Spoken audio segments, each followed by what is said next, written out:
I gotta go.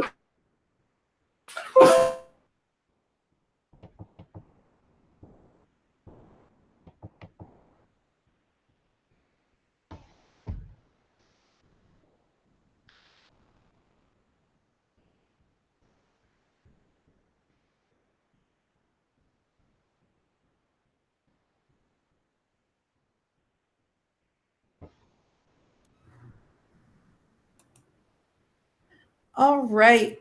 Good afternoon, everybody. Thank you all for coming back for part 2 of Sexual Assault Response and Recovery with Joe Johnson. My name is Elise Dela Cruz. I am the Training and Technical Assistance Coordinator for Connecticut Alliance to End Sexual Violence. So happy to have you all back with us. I'm just going to introduce Joe once again for those of you who may not have been here last time, and then we'll get right into it. Joe Johnson is a different kind of social worker. She advances new ways to looking at problems and solutions based on conversations with people impacted by the issue. Research studies from diverse disciplines and data from multiple sources. She connects carefully examined dots to advance simple, effective resources to address complex human challenges. Joe just completed a 3-year fellowship with the Office of Victim of Crime within the Department of Justice. During this time, she spoke with people from nearly 30 states, consulted with national experts, observed the rollout of national initiatives, and tapped into the research library of the National Institute of Justice to identify the strengths and gaps in the nation's response to sexual assault. We are so excited to have Joe Johnson back with us to once again share her wealth of knowledge. And so thank you so much, Joe. I'll turn it over to you. Thanks, Lise. Hi, everyone. Let's see. Want to make sure I can advance slides. So, Elise, my little arrow on the right-hand side is not advancing my slides. You should just click on the next one. I clicked on it. Oh, okay. I gotcha. All right. So, hi, everyone. Wanted to introduce myself a little bit. In addition to doing that 3 years as a visiting fellow at OVC, I also have worked 36 years as a licensed clinical social worker, 44 years of practice so far as a social worker, and 8 of those years as a multidisciplinary team coordinator and service provider for sexual assault and domestic violence in the DC metro area. So I've got that balance between working directly with people and doing a job and then advancing those larger macro level changes. This, the information that I'm putting forward today is primarily information that I gathered while at the Office for Victims of Crime. My fellowship focused in on the nation's response to sexual assault. And like Elise said, I just spent 3 years traveling and really talking to people.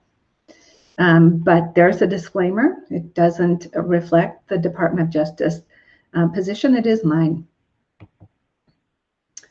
I couldn't have pulled this information together without actually getting out and talking to people, small people from Reno, Nevada, from Arizona, from California, going to conferences, being in Georgia, driving out and talking to Alliance folks, and the vast amount of knowledge that universities and research centers shared with me.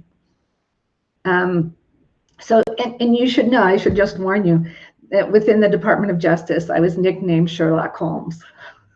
Isn't that cool? That's really different. But it's because I'm so curious and I question things. So if you see information in this presentation today, please know that it's carefully selected, vetted, and really looked at to give you the best that I could find. If you were in part 1 that happened last week, we talked about the trauma response, the physical health of survivors and victims that, man, I just couldn't believe how many victims and survivors have existing medical conditions and develop medical health issues. So we needed to talk about that. We looked at reports of new or increasing physical pain and talked a little bit about how that might interfere with their ability to access services at all and follow up with all of us. We looked at some of the mental health impact and the areas in particular that we aren't talking about, like OCD, like anxiety, suicidality, and dissociative responses.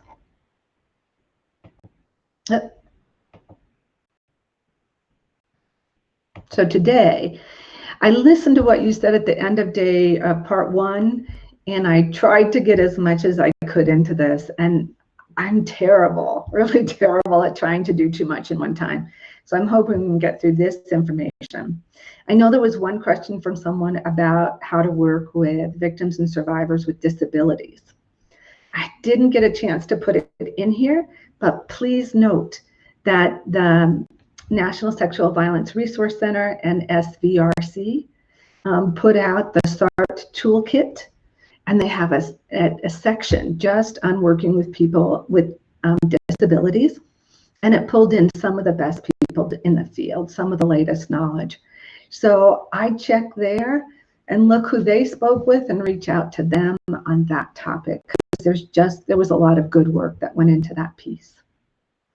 So today I'm hoping that we'll be looking at a little bit more of the training for advocates and those frontline workers with the non-clinical applications of the theory and interventions that we're using as we look at more recovery. I want to get into some of the systems that we've built to respond to sexual assault. Our hotline response, national campaigns, the delivery of mental health services, the structuring of dual-focused agencies and multi-service centers, our ability to identify serial offenders, which is growing phenomenally, and a little bit about the impact of COVID. I won't be able to get into as much depth as I'd like to, but I'd like to bring forward a couple of real significant points. If anybody wants to know or talk about the changes that were made to federal data sources, the FBI's Uniform Crime Report, in particular, the victim survey done by the Department of Justice, any of those, please be in contact with me, because some significant changes were made and it impacts the information that will be going to Congress and their decisions around funding. So please remember, put your questions as we go back in the chat box. We'll take breaks in the interim and as we go along, and then we'll be talking about those. So let's start right off with something that a lot of you asked for, and that was about that training for advocates and frontline workers and the non-clinical applications that are available that we could be using that are showing some efficacy in to address lots of the challenges that victims and survivors are presenting. We have some good information that's come out around grounding practices. What do you do when someone's highly anxious, right? Starts to withdraw, stops breathing, and you can see that they'll stop breathing, right? We've done some good work in there, but one of the biggest things that you'll see out there is something called belly breathing. Now, belly breathing, we generally understand as that expanding the diaphragm. And when we're teaching kids this, like in the slide here, we even put a little duck or a toy or something on their belly so that they can see it go up and down as they breathe. Well, belly breathing is good, but not quite the best practice. And there are some others. So let's take a look at those.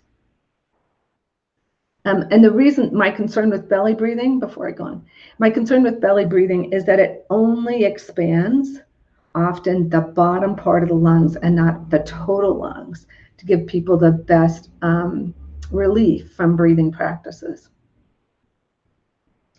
And a lot of the grounding and breathing practices that you see out there, and there's a ton, right? They're often used in meditation and yoga practices. They are often used as part of crisis intervention practices. And many of them, besides asking people to do belly breathing, they include a pause between the inhale and the exhale. So you would inhale for 4 or 5 counts and pause, right? And then you would exhale. Those kinds of breathing practices, my sense of them is that sometimes telling people to hold their breath, and we literally tell them to hold, right? Inhale, 1, 2, 3, 4, hold, 1. And while that people are holding, you can just see the tension in their body. Watch. Can you see the tension in their body increase, right? Who likes the feeling of holding your breath when you really want to breathe? So if you're teaching or using these kinds of practices that have that pause in between, consider using the word pause and not hold your breath, right? Or rest. Inhale, 1, 2, 3, 4, rest. Exhale. It's a very effective breathing practice for some people, but my concern is if it's not working for you, consider how that it might be raising that anxiety, particularly in people have that experience of hiding to feel safe, right? The need not to make a sound. Any experience with drowning or strangulation where airways are affected. So what could you use?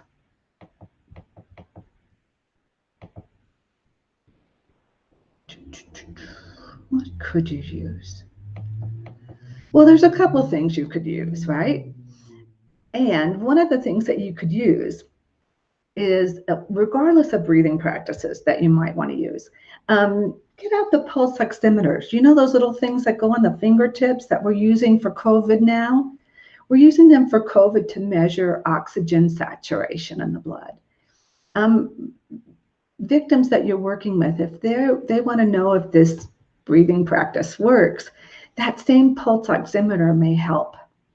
One concern they just found out, just like in the last couple of weeks, is that people with darker skins may not have as accurate readings as people with lighter skins, because the little pulse oximeter puts a little light ray through the fingertip to measure oxygen levels, right? And so it's having a little bit of a glitch, but it can be helpful for some people.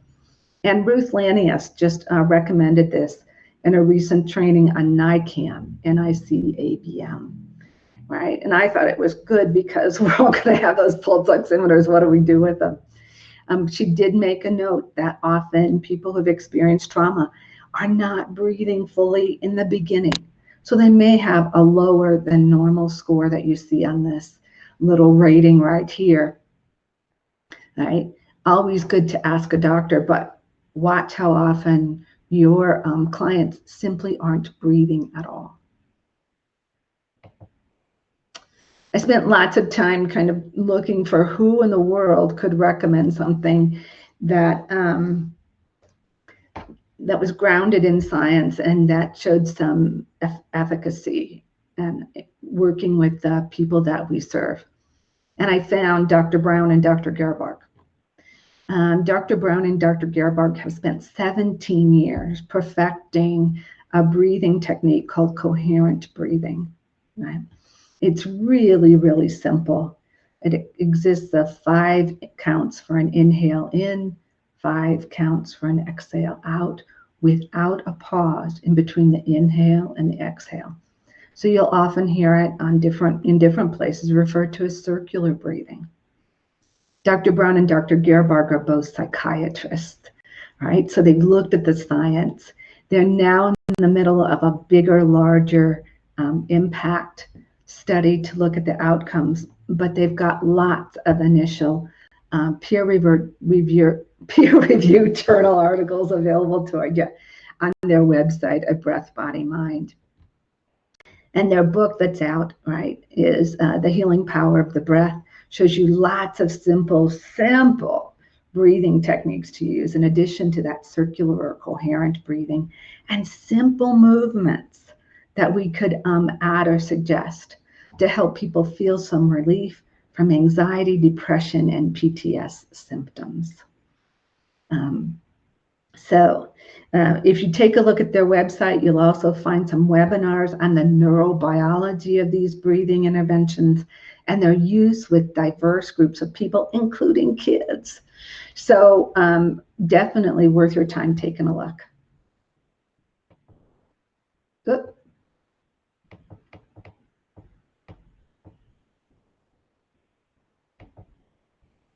Oh, there's my slide. It's slightly out of order, but that's what a pulse oximeter looks like, right? It's that little thing you attach on your finger to see how well your body's oxygenating with your breathing. And the only thing I found out, the only caution I would have, and I put it right down here on this slide, is there are many intense breathing practices, rapid fire, rapid breathing. Be very careful how and when you use those. They have been connected with people having breaks, really, especially people who are vulnerable, and do not do them without some real caution. But overall, there's just such benefit to breathing practices, and you can find the research on them. The other thing that we refer to a lot is mindfulness. People know mindfulness?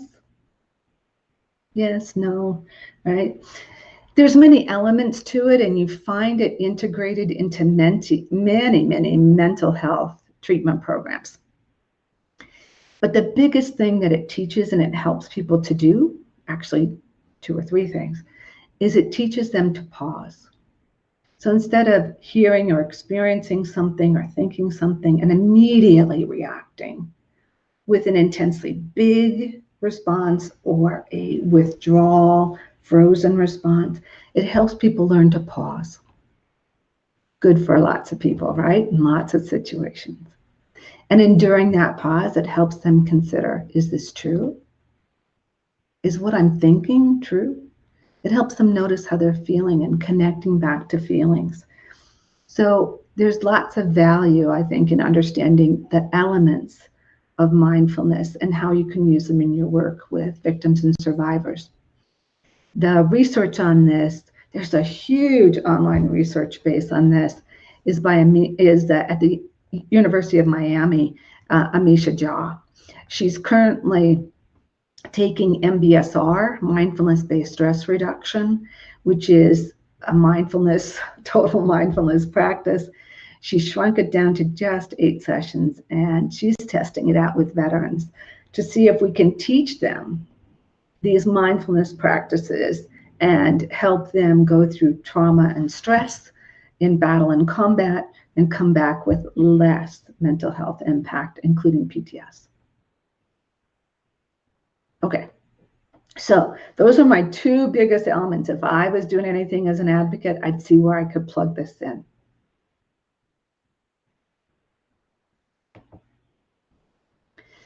The other thing I saw a lot, and I spent a lot of time looking at as an OBC fellow, was how we're delivering services. We tend to either have no services at all, and it wasn't uncommon for me to find huge areas across states. Like Indiana at that time was working on providing services, any kind of services for sexual assault, to 92 counties, right?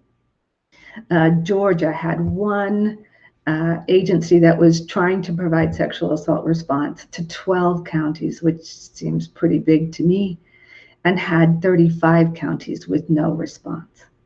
The state of Arizona had not one single rape crisis center at that time. They're all really pushing to make difference, but the lack of services was something I wasn't prepared for. I visited dual-focused and multi-service centers because I wanted to know how well they were doing, right? And my overall impression was that there are very few doing excellent work in serving, like, most often domestic violence victims and survivors, and sexual assault was the most common combination. And the Safe Alliance in Austin, Texas with Jenny Black is just outstanding. They understand the differences needed to serve both populations, and they structure their work accordingly.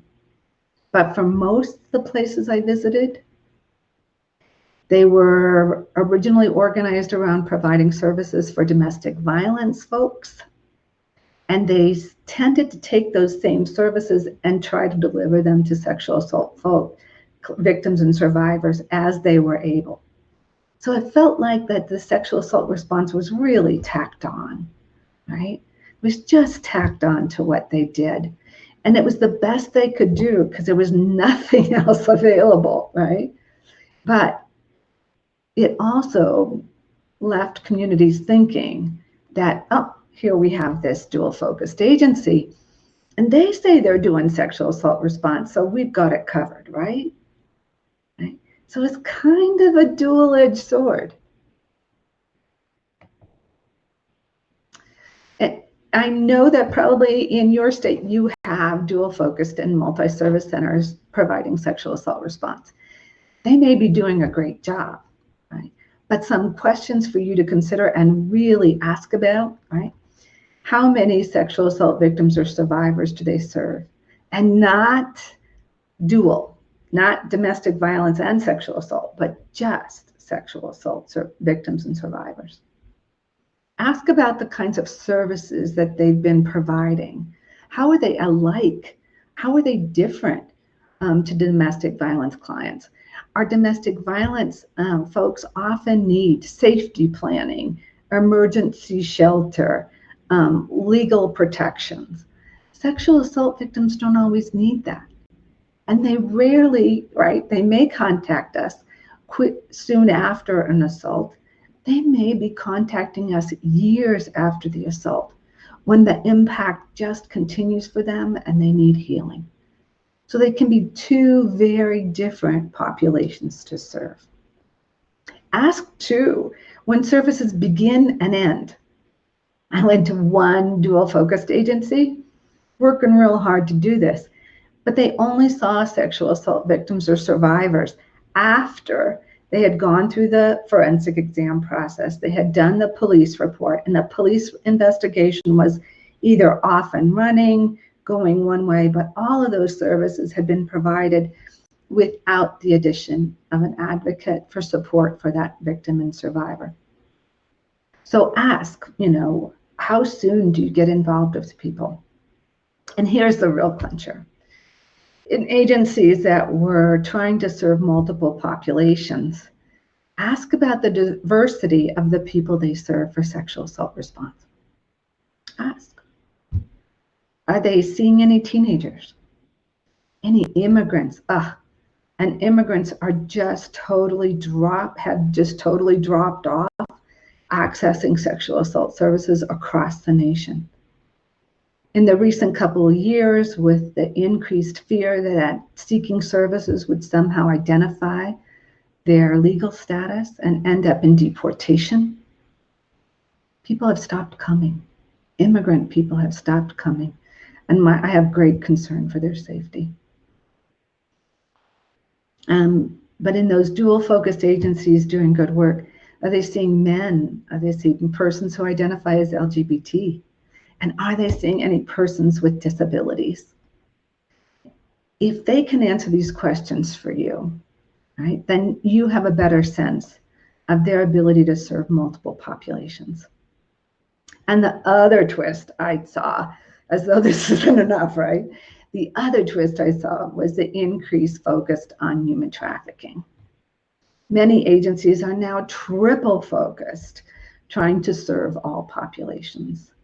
And while there are some advantages to having teams co-located, right, and serving folks, again, how well are they equipped to do all of those? Has the focus on human trafficking actually reduced their ability to grow and expand sexual assault response? All good things to consider for your communities.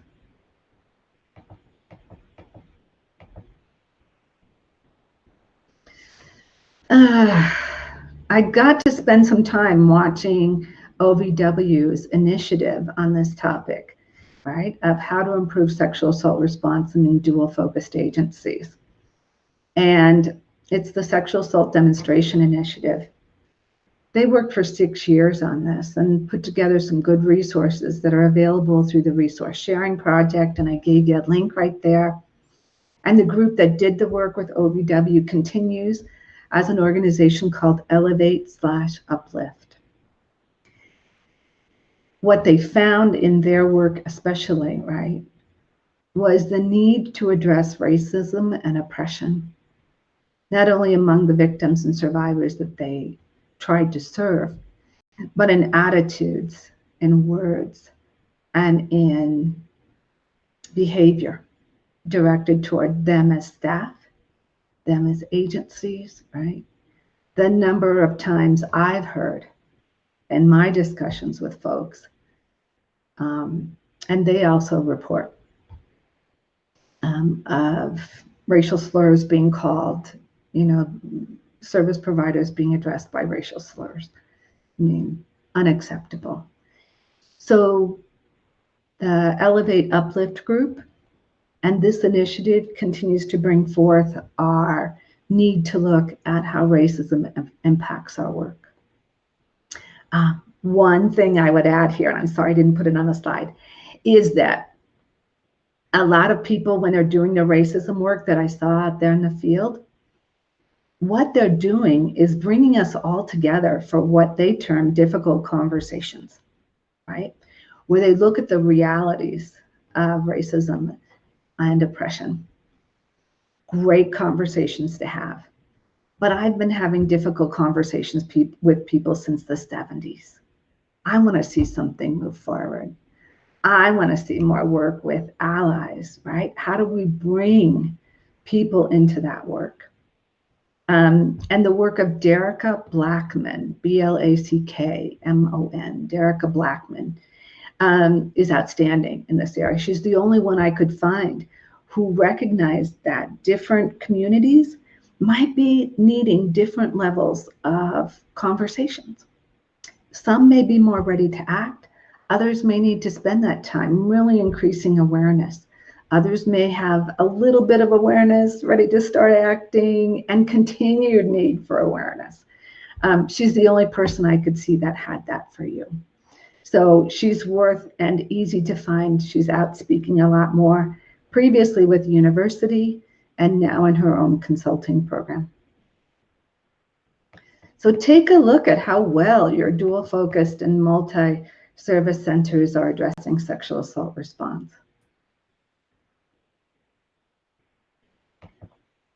The other thing that came out of the SADE work, that group we just talked about, was they recognized that sexual assault victims and survivors often came to agencies just needing to talk, needing to be heard, needing to try and make sense of what happened to them, even if it happened years ago, right?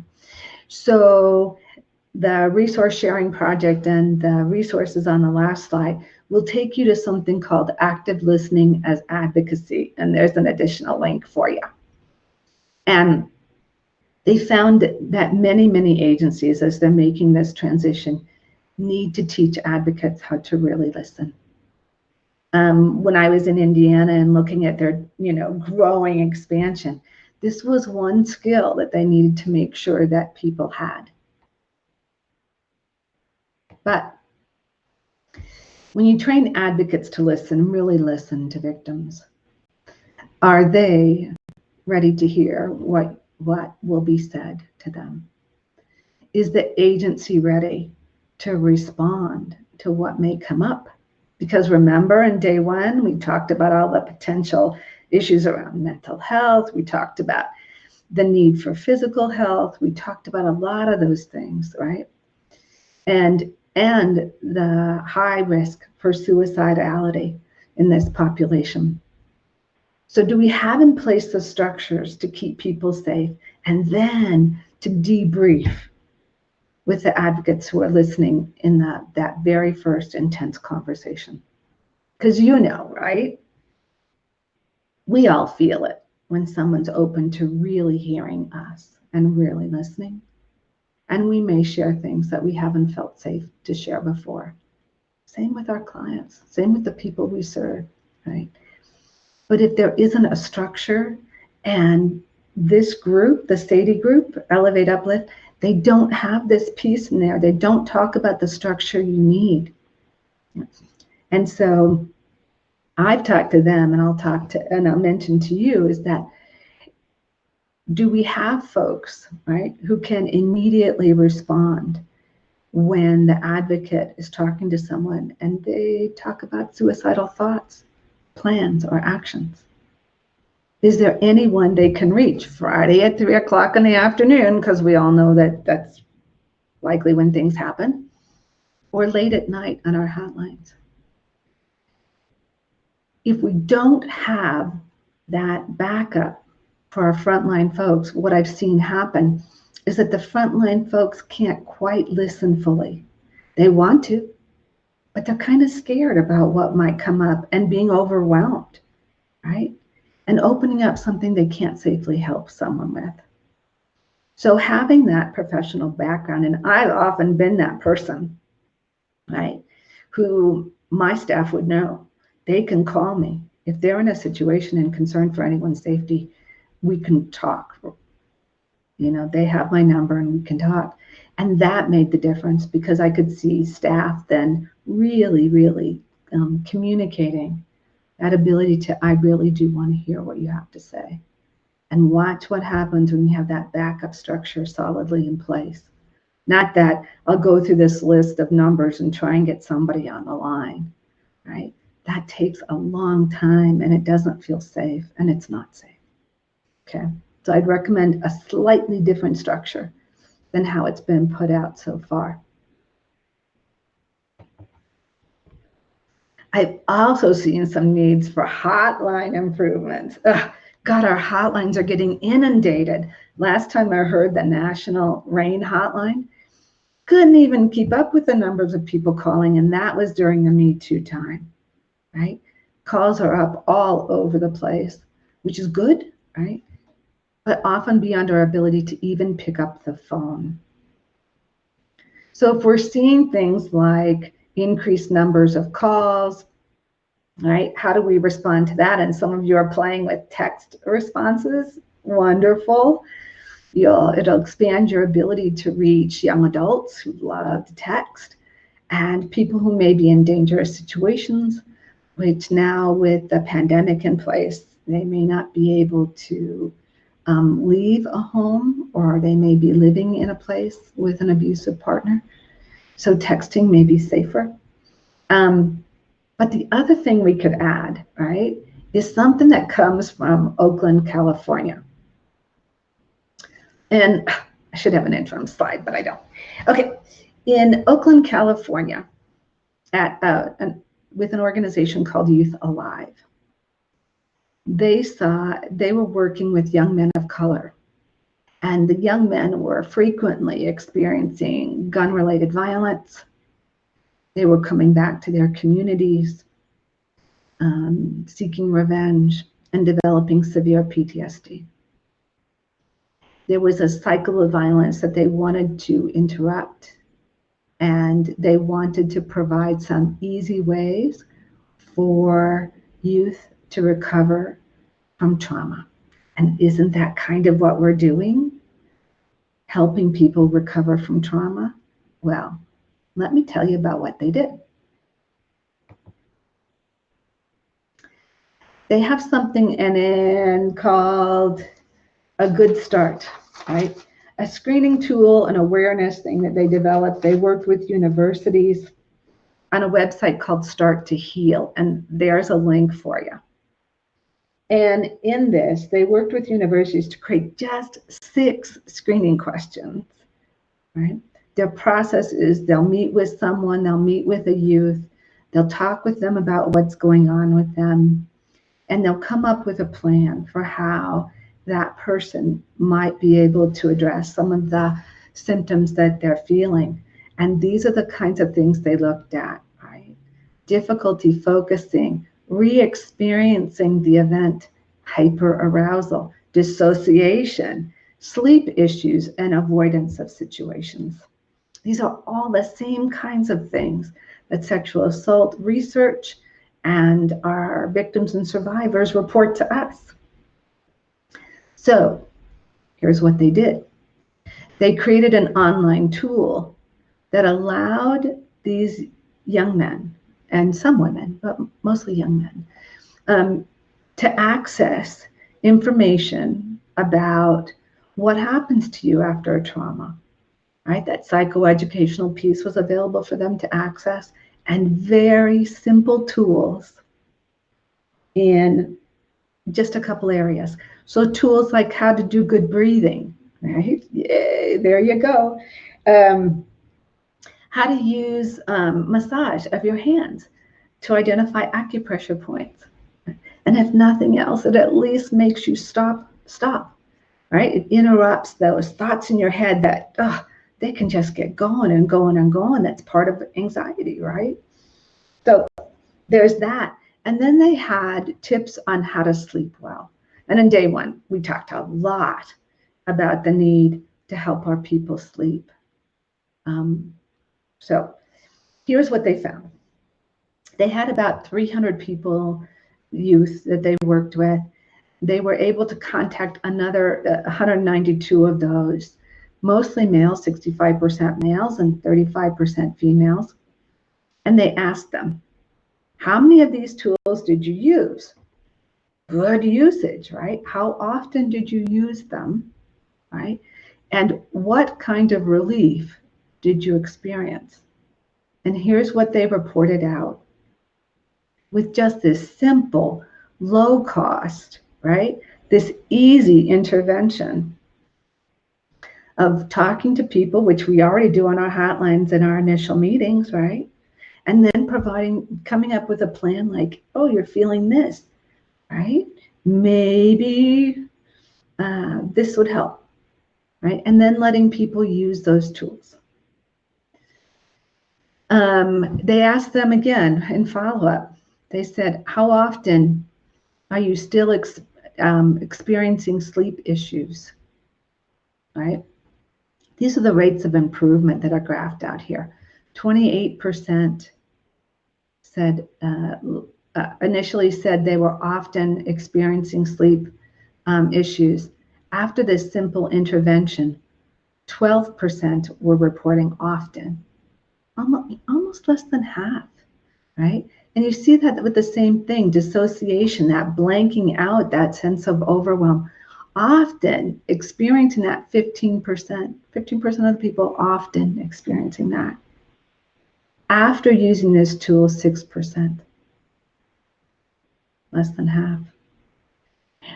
So I'm wondering, and if anybody wants to do this work, right, can we tweak the same kind of program approach that's been set up here to better serve victims either in our advocate meetings and our hotline response? And I have an idea on some additional, like one additional thing that I would add to this, because I think that there's something else people will need help with, and we'll talk about it today. But look at how much we could help people with just giving them more information and access to tools they need. I love this stuff.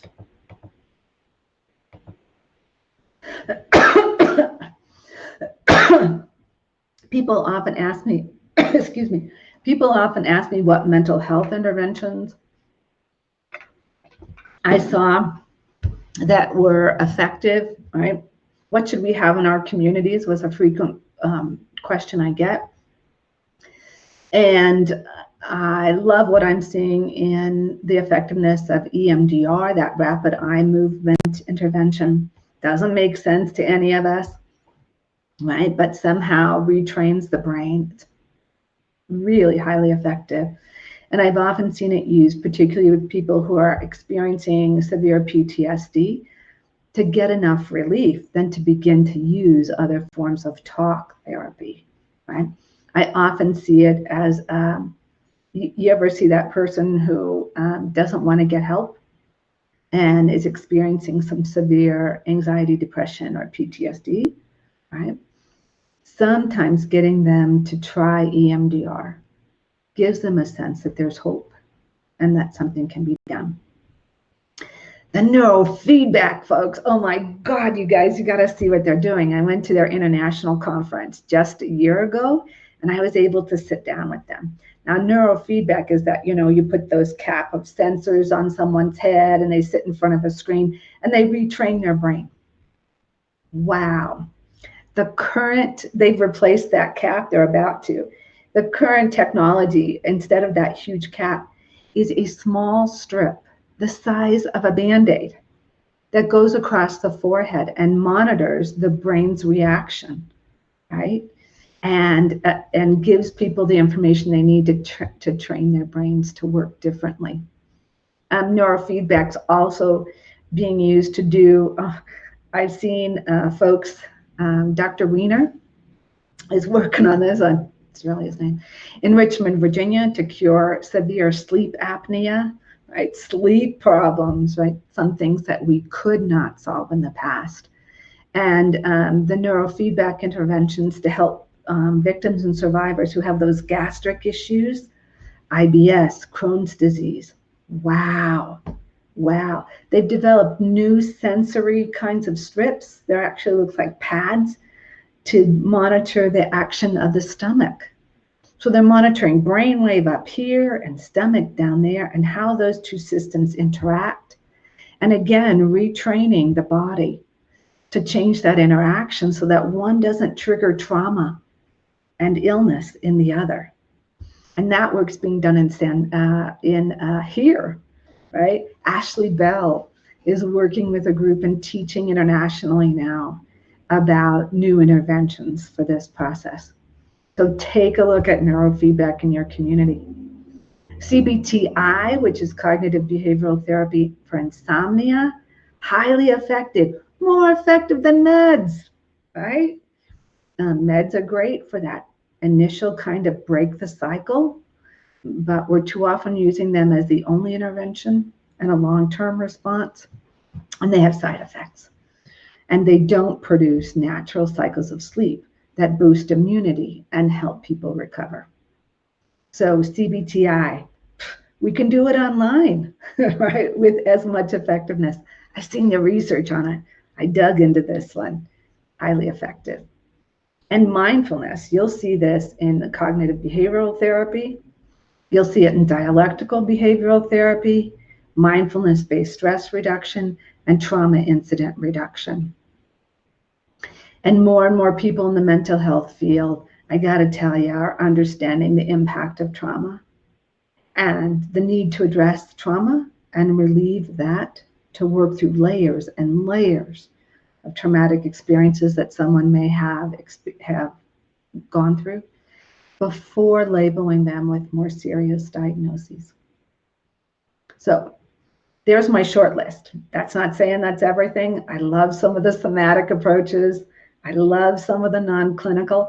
And Dr. Brown and Dr. Gerhardt, they're teaching psychiatrists how to do coherent breathing with their clients because psychiatrists want more information about how to help people without overusing medications. Right. So, love the many paths that we can take toward healing. Do know that many studies out there are poorly structured. Be a careful consumer, be your Sherlock Holmes with them, right? And we don't have many studies that compare one approach to the other. It's often difficult to say. And some of the programs that we identify as highly effective aren't effective with our population, right? So we need to be careful as we look at what we're going to use in our community and how that may be helpful or not.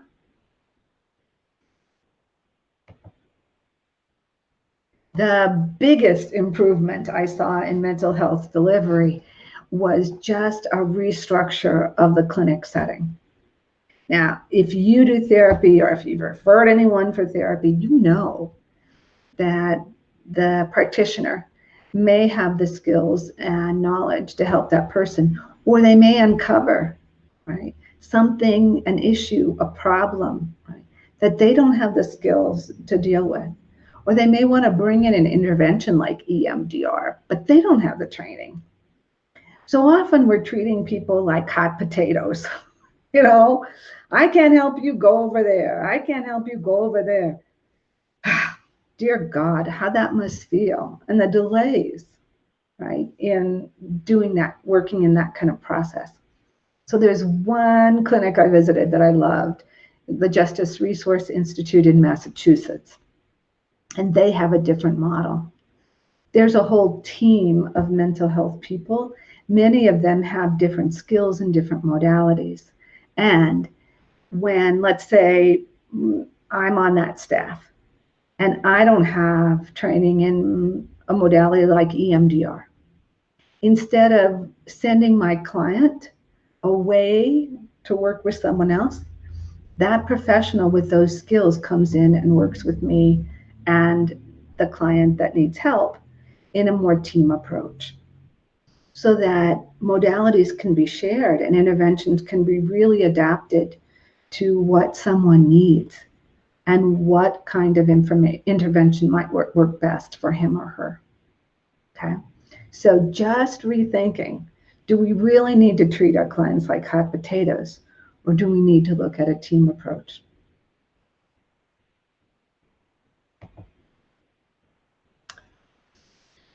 Okay, so some of the effective strategies, and then we're going to take questions, so pop them in. Some of the most effective strategies I saw across the nation are in, I put together in a short list for you. So let's just spend a little bit of time talking about those. A lot, you know, those dual focused agencies, right? A lot of times when the dual focused agency, which really started as a domestic violence agency, right?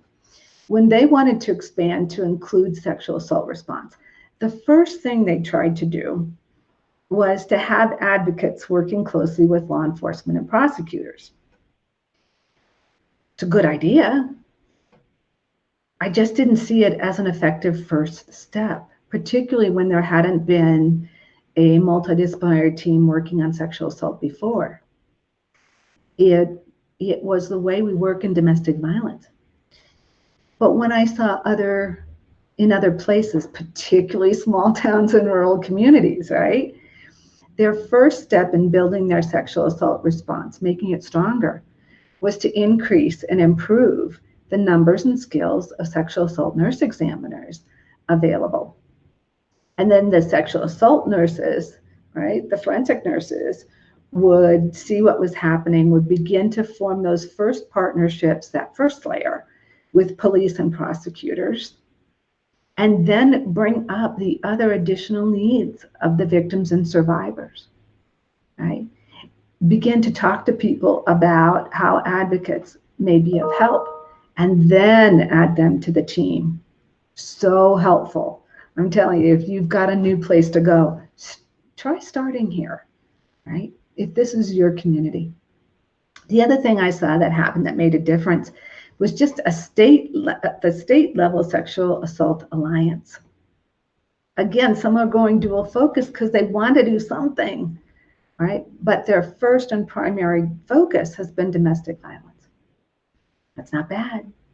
It's just when I saw that happen too often, things that weren't happening for sexual assault response was that looking at legislation, policy changes, right? Really advancing and improving sexual assault response across states. So most often where I saw states doing the best work, they had a dedicated state level alliance. The other place I saw great work is those places that were looking at building their capacity of the dual focused agencies by asking those questions in that earlier slide, by contacting those organizations and say, how do we do this better? How do we do both equally well? Right? That was good. And I was tasked as a visiting fellow to say, how do you do this work, particularly with diverse groups of people? And I looked for some specific magical fixes, right? How do we serve diverse groups of people? And what I saw that would help the most is that when a community, when a state or a region had basic sexual assault response in place, then they built on that in these beautiful ways to really be able to serve LGBT, right, folks, people with disabilities and teens, men, right? But without that lack of basic structure, they weren't ready or able to begin working with diverse communities. So like Maine's interesting. Maine has sexual assault response at the county level in all of its public health departments, right? And they have established ways to work together from a lot of people.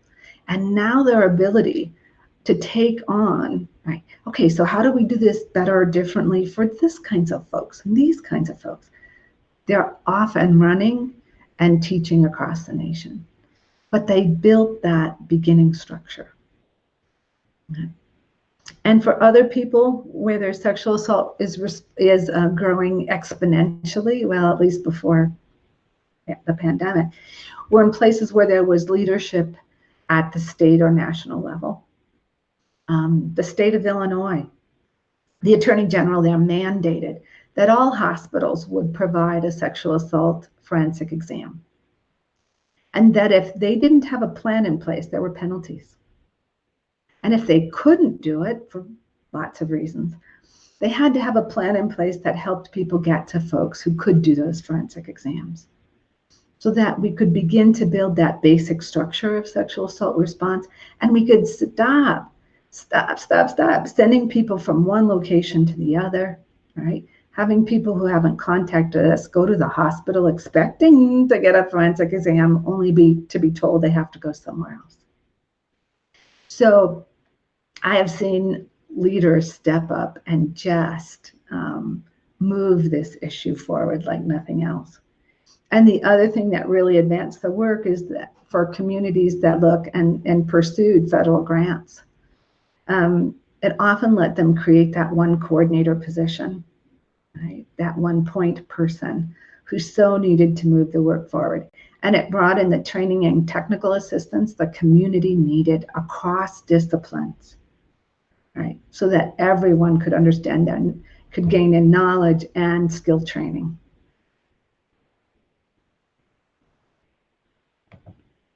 So, questions, Elise, have we got some? Yeah.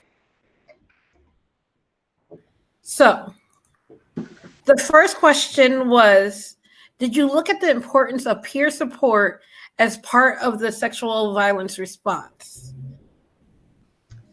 Not in and of itself, but I truly support you doing that. I mean, peer support, if you have people who are trained and supported a little bit, not so that they're mental health people, but they're really peers, invaluable. Great. And then the second question was, would you please repeat the information on working with folks with disabilities? Working with folks with disabilities, if you're looking for more strategies and resources and people doing the work across the nation, the National Sexual Violence Resource Center, NSVRC. And can you type this into the chat, Elise? NSVRC in their SART, S-A-R-T, toolkit has an entire section dedicated to serving diverse communities. And it's huge. I mean, I helped to edit over 665 pages of that toolkit, right? And I got to see the quality of information that went into it. And that section, some of the best information available to you. So I would start there and work and contact those folks for more direction. Okay, Any more questions? Feel free to put in the chat, but that's all I saw so far. I also linked the NSVRC START toolkit in the chat as well. Is any of this making sense to people? Can you just put in a chat like spot on, keep going, or something? It's great to have that feedback from you, and this online format's a bit limiting. Yes, this is great. Okay. Yeah.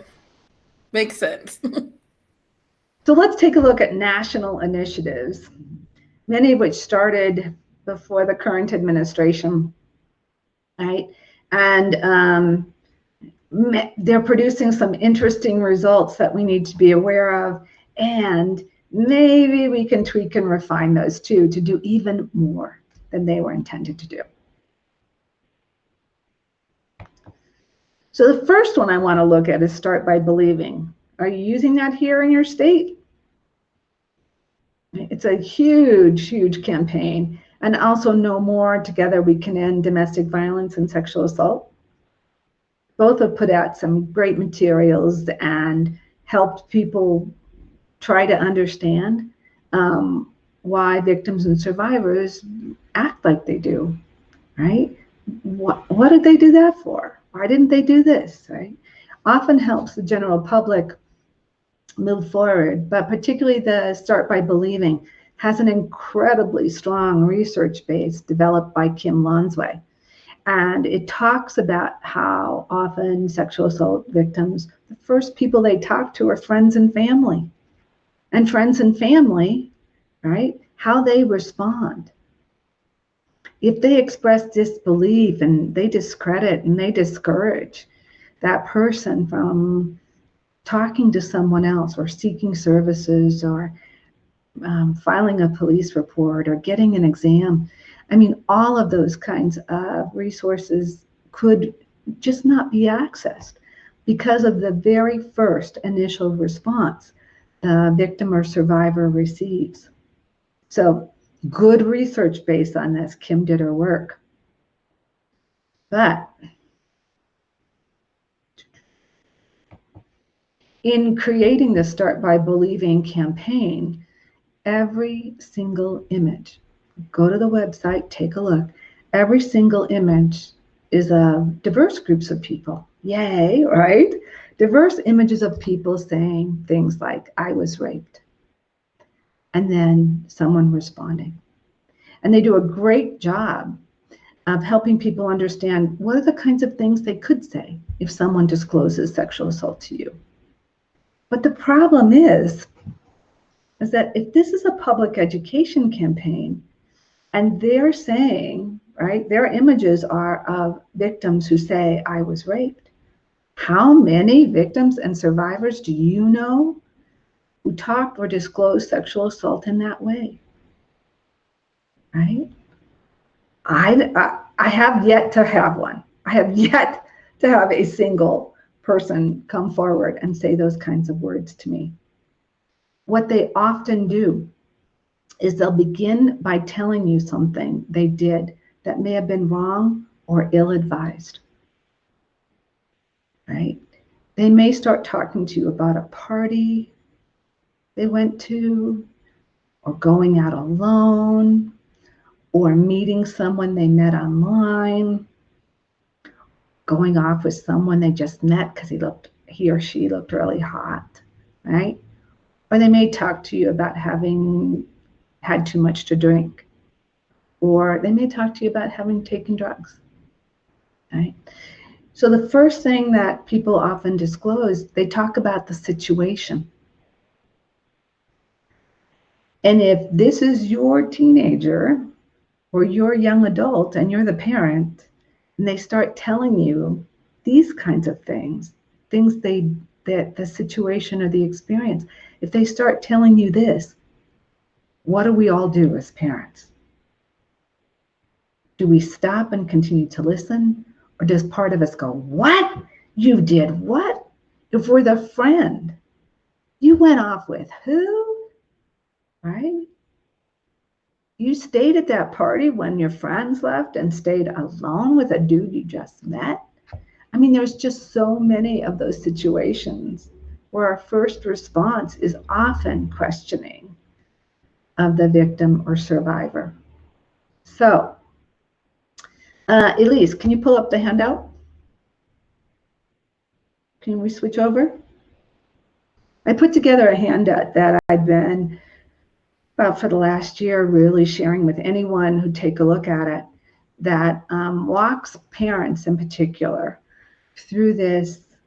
If your child, regardless of age, young, older, right, starts to talk to you about sexual assault, what's the first thing they might begin with? And how to pause and not respond to all that, but wonder, why in the hell are they telling me they did this, right? And to begin to listen. And also to begin to take a moment at the very end in this handout, you'll see, how do you deal with the impact for you? Okay. And just a few little bits about how sexual assault often occurs. Right? So a little bit more about how people may respond. I saw this particularly needed if we're going to expand our work with teens and adolescents, because very, very often they're talked into doing something that they shouldn't be doing, right? And it's a strategy to keep them from talking, right? It could be, right? So it's something that we need to understand, and that I shared with Kim Lonsway and said, could we add some images to that campaign? Could we add some information that just expands, what's the first words that come out of someone's mouth, right? And it's more likely to be stuff like this than a statement like, I was raped. Right? If they did say that, of course we'd act with compassion. Of course, right? But that's not what's happening. So I'm thinking, right, and see what you think. Talk with your teams. Is this some way that we could improve our response to young adults and to teenagers? Okay, let's go back to PowerPoint.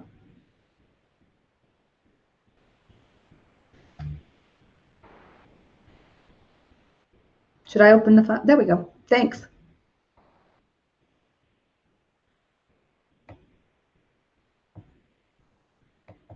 See, we've got a campaign in place. We've got it out nationally. Can we just add a little tiny bit more? I love that. I love not having to build things from the base. I love being able to do that. Oh, right. And there's a handout. Absolutely share it with you. Use it however it's useful to you. The other thing that we might want to look at is telesanes. I hope you're using that in your state. You may not be, right? But it's growing like crazy. And what is a telesane? Well, it uses that same telehealth networks that are growing like crazy. One of the good things about our current pandemic is that we're increasing our ability to use telehealth networks. But in telesane, I got to watch both the National Center rollout and then the development of the large project at Penn State, the Safety Center, and then OVC got additional money to award nationally. So we're seeing large health networks across multiple states, the entire state of Texas, right? Huge areas build on their telehealth networks to provide nursing support and coaching, right? So that nurse doing the exam has an expert right there on screen as working with her or him to do the exam, able to ask questions before, able to look at things like, did you get the right picture during, right? Able to ask questions about, how do you best write the report? And not only that, but how to help people. Where do you take evidence collections with different kinds of assaults? When you have teenagers as victims, when you have multiple offenders, right? How do you collect that in the best, most efficient way possible, label it, store it, and put it into evidence? So love, love, love these two approaches. And the two places where if you're not using them, you can look at this, right?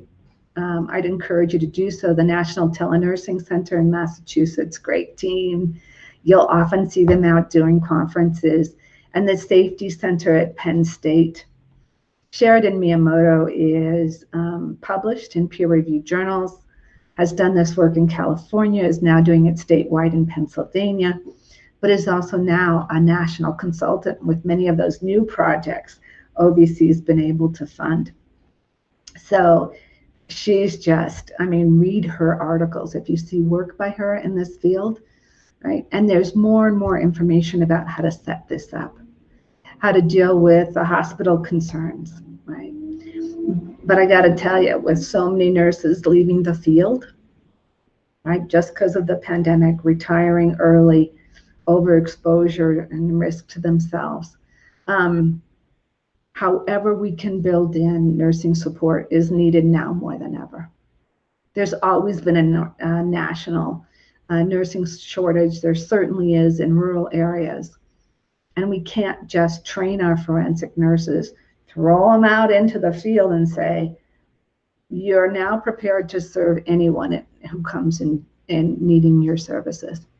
It's just not true. Our cases are too complex, and we need to build in that level of ongoing coaching and support and training till they can increase their skills and abilities, right? And the other thing, they'll provide some support around how do you build your multidisciplinary team? How do you work with hospital administrators? All good things. So love, love, love telesane interventions and support. And these are the two biggest centers I've seen in the nation so far.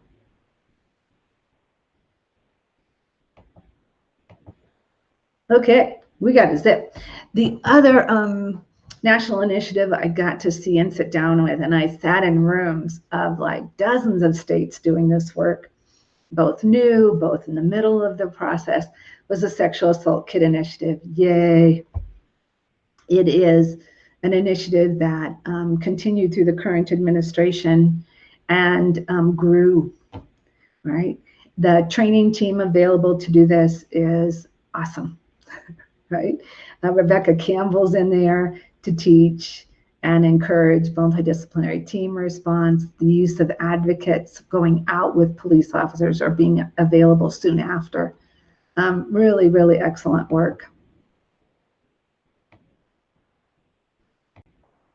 I went on their website just like 2 days ago, and the numbers of kits that they've been able to inventory that are just sitting there, right?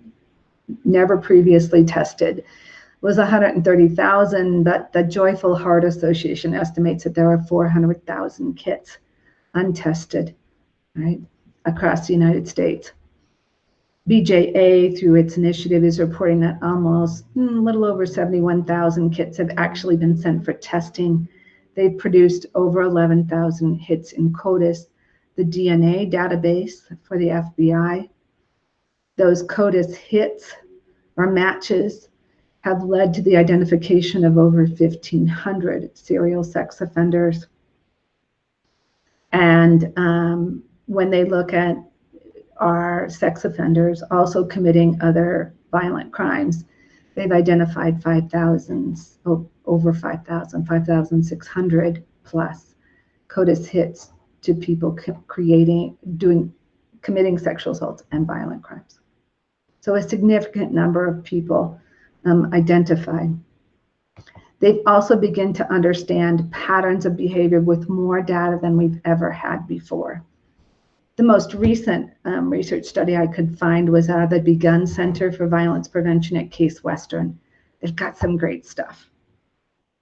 And they were looking at identifying three patterns of offending. And like most of the smaller kind of state level or county studies that are out, Many of the people identified as having committed a sexual assault, their DNA is already known and in CODIS. 94, almost 95%. They identified 3 patterns, but the largest pattern had almost 95% of those people also having at least one arrest for another serious offense. So folks who were known but not connected to the sexual assault that occurred, that because the evidence had never been processed. And when they looked at the number of offenders across all types, they noted that a little over 87% of offenders continued to commit serious crimes and sexual assault after there was a kit with evidence in it that had not been processed. So huge numbers of people continuing to assault. Many law enforcement have been working with their states, and you can see how many states have been changing their state laws to be able to work with inventory kits and to do the inventory, to do the counting, to do the processing and move this forward. Even the chief of police for Indiana, right, went to his legislature because almost half of the kits that they were processing and seeking, submitting to CODIS that had DNA samples that they could submit, almost half were producing hits and identifying violent criminals. So I love that we're able to do some better work here and we're getting more information and data. But that said, you know me, I always look at different sides of issues, and Saki's no different. Let me do this one and I'll tell you some of my concerns and how we can work with this a little bit better. The biggest research that was out there of a group was by Rebecca Campbell et al., right, in her group, and just came out March 2019. But they looked at over 7,000 sexual assault kits, and it was their third wave of kits to look at. The first wave, they pulled people most likely to be prosecuted cases, most likely or needing some immediate kind of processing because of prosecution deadlines. So they looked at those, and then they looked at the next level. This is their third wave, folks. Over 7,000 kits, over 5,000 had DNA samples.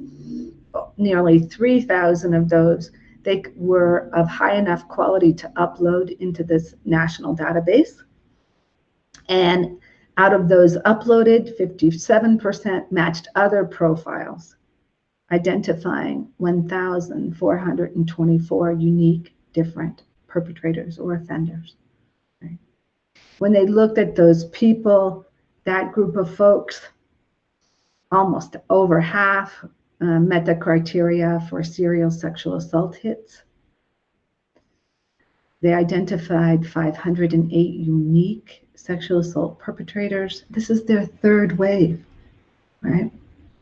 And they often saw that overlap between committing violent crimes and committing multiple rapes, between 2 and 15 sexual assaults.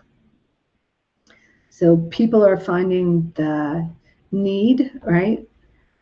The need to look at evidence, the need to process evidence, and then what to do with it.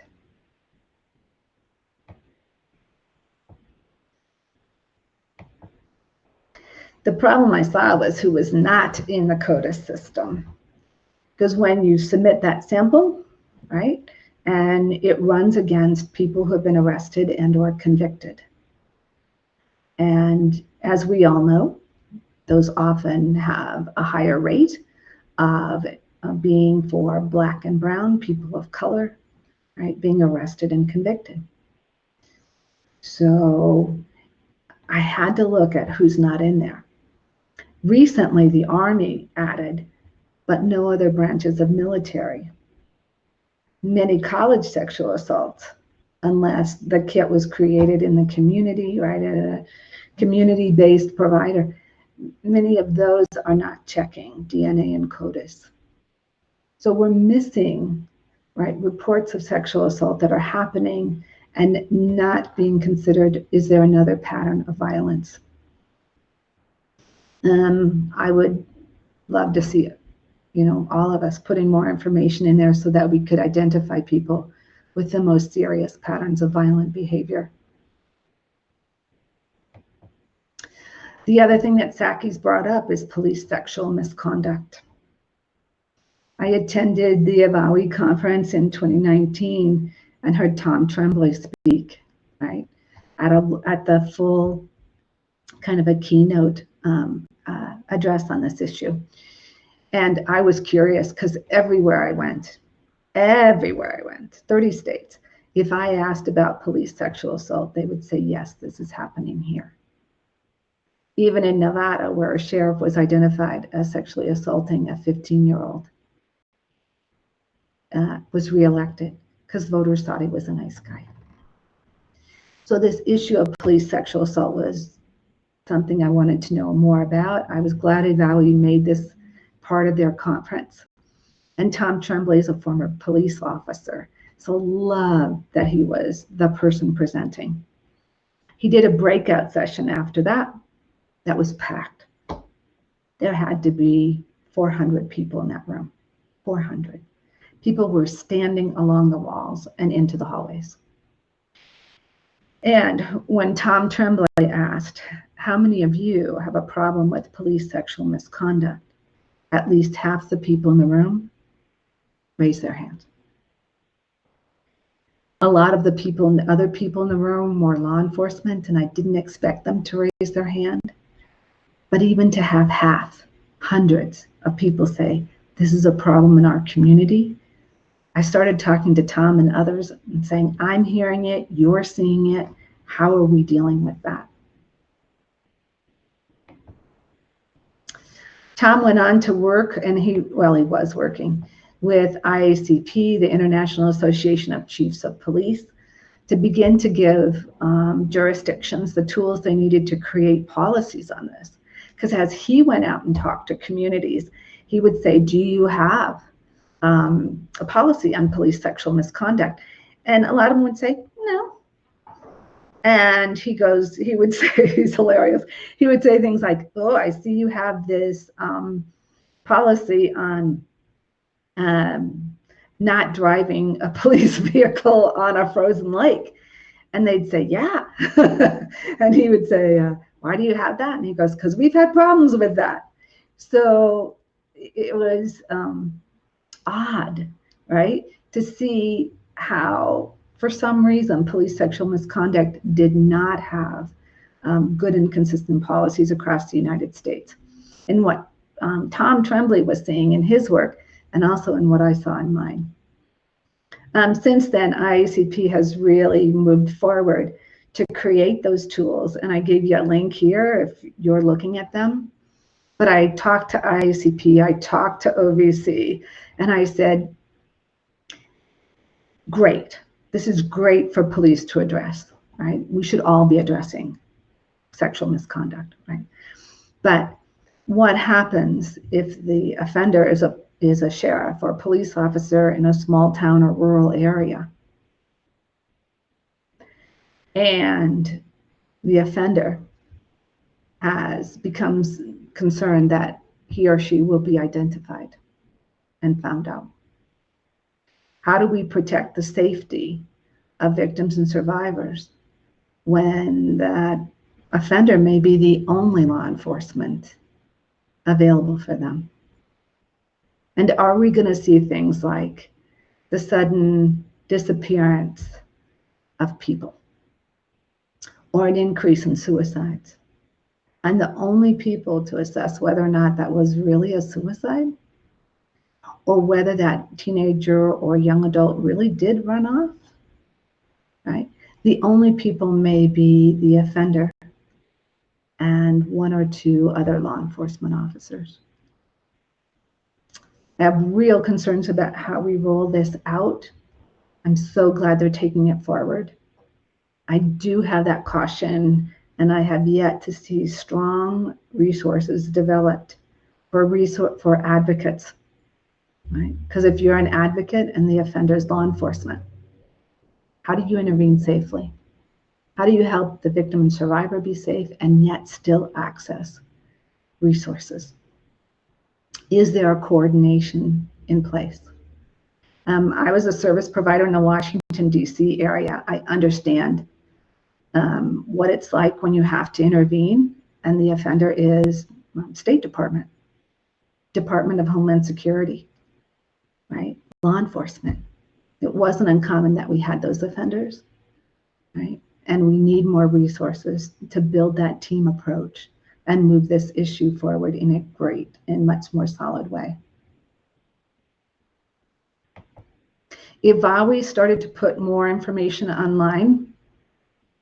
And if you start looking at this, they have 5 slides listing the warning signs of police behavior that might indicate sexual misconduct and what we could be looking for. It's all laid out. Really nice work. So take a look at his. But I'm wondering, and this is what I'm wondering, is why aren't we using our best screening tools, right, to identify patterns of violent behavior in recruiting and retaining law enforcement? I know not everyone's going to agree with this, but we fingerprint folks. We run criminal background checks on folks. Why are we not tapping into this other place where we could identify people with patterns of behavior more quickly rather than decades later? And if you get a chance to hear Tom Tremblay, he will roll off slide after slide after slide of repeat violent serial sex offenders who were prior law enforcement, probation officers, people with authority, right? Even folks like the Golden State serial killer. If we'd used CODIS, could we have identified a pattern of behavior early? Could we have saved lives? So I call it hashtag a swab for a job.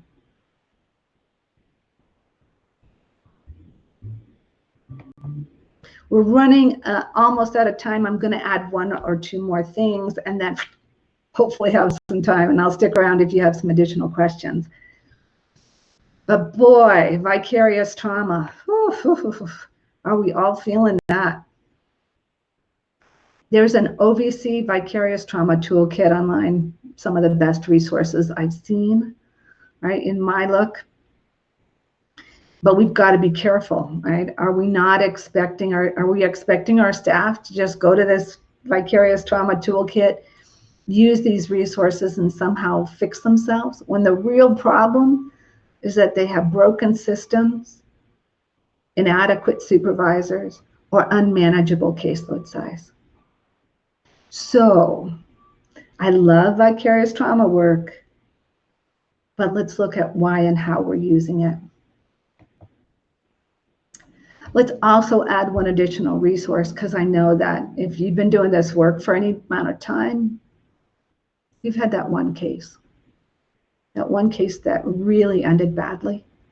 And you think, if I'd only known, if I'd have only stayed a little bit longer and made that extra phone call, maybe that person would be okay. Maybe that person would be alive. And we don't yet have in our vicarious trauma work that recognizing that this is happening for all of us as service providers. And how do we forgive ourselves and move on? I gave you a link for Tara Brock, a PhD, clinical psychologist, who's also a fabulous meditation teacher and mindfulness meditation, if you want to look up something that can work. Upcoming challenges. This isn't going to get easier for a while, folks, not as I can see. Besides the economy taking a huge hit and resources being more limited, we will likely see extended medical issues for COVID-19 patients. We may see the increase of people who are more vulnerable to abuse, violence, assault, and fraud. Our folks. We may need to look at psychological recovery, as there in some studies and initially just coming out with seeing people in their 30s, 40s, and 50s after having the COVID virus experiencing psychotic breaks. Huge issues. In addition to COVID fatigue, right? And that cognitive memory, unable to recall kinds of issues. And beyond that, the huge amounts of grief that all of us will experience. If you want to go online and see how many, right? In addition to the COVID deaths that we're having, our mortality rate's up.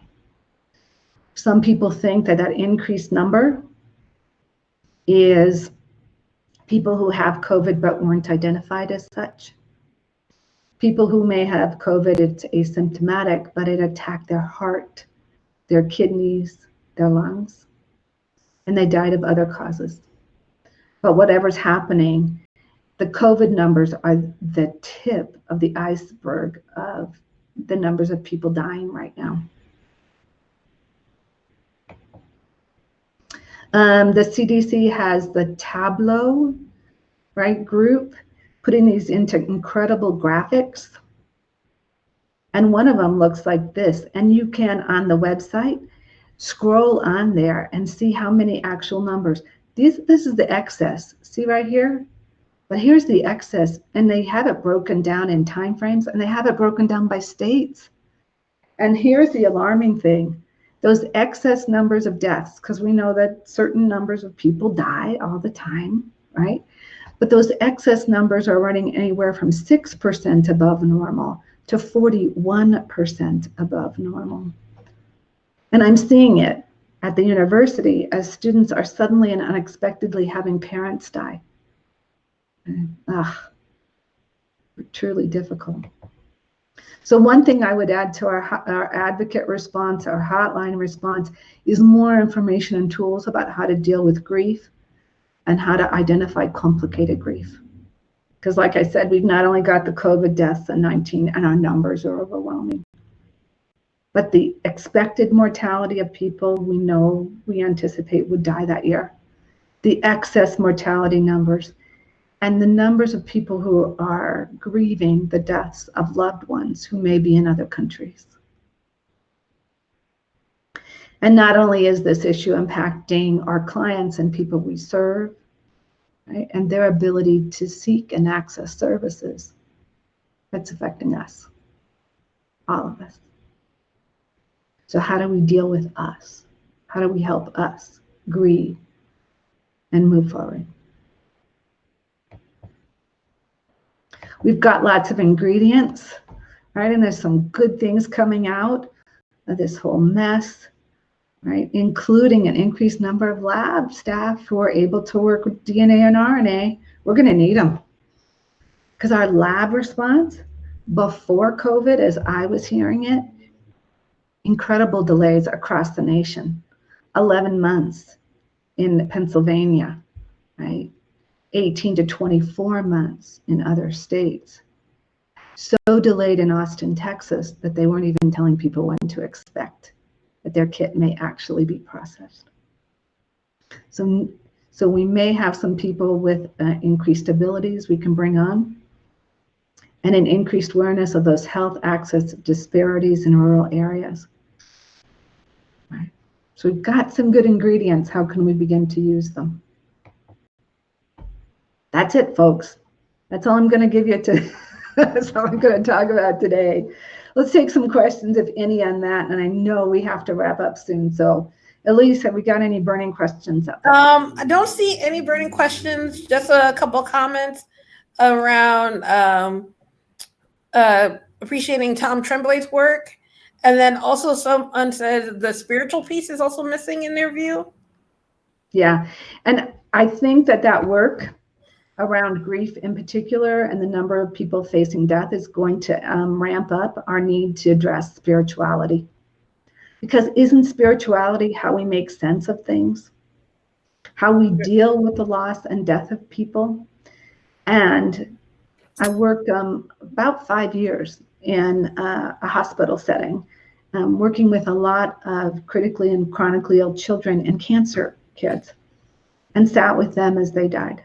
for 5 years and learned a lot about really listening for and really trying to understand the spiritual aspects of what was happening for those kids as they were dying and for their families who survived.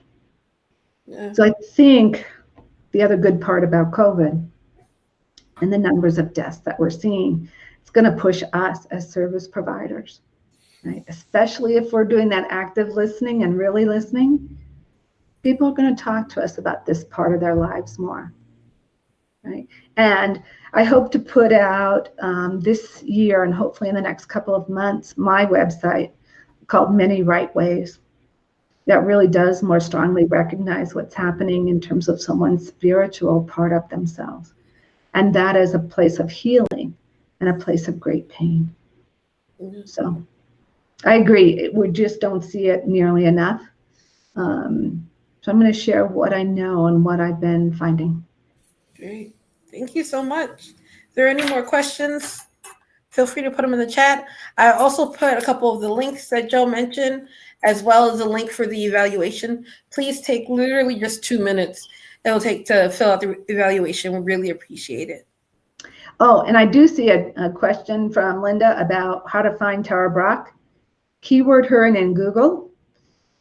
She's with IMCW, Insight Meditation Community of Washington, and really excellent resource for you. But I gave you that link on the slide, particularly the one about forgiveness.